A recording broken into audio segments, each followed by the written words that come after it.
सतत मोर गुण को जे स्मरण करुए मोर नाम को मनन करुए आदि प्रार्थना मत से 2 मिनिट 12 मिनिट प्रार्थना सकाल माँ मैंने प्रार्थना सूर्य उदय होला प्रार्थना शंख फुंकबे संध्या 3 थर शंख ध्वनि हम घर भितर प्रार्थना करेंगे समवेत प्रार्थना घरे जी जन अच्छा माँ बापा पुओ झील समस्त एकाठी बसैक ये प्रार्थना करी प्रार्थना केते शक्ति अच्छी तार किसी इयता ना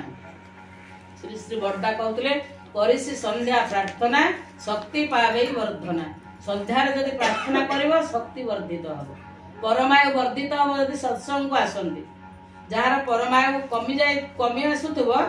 2 मिनिट 2 सेकेंड होकर बढ़ीज परमायु एटा ठाकुर श्रीमुख कथा आम जो मैंने अल्पायु अच्छे जदि सत्संग करे ताले किछि दिन आमर परमायु जाओ इष्ट कार्य जी डूबी रहे कार्य चालू रखे तार भी परमायु खंडन हो जाए अकाल मृत्यु से भी रक्षा पाई जाए।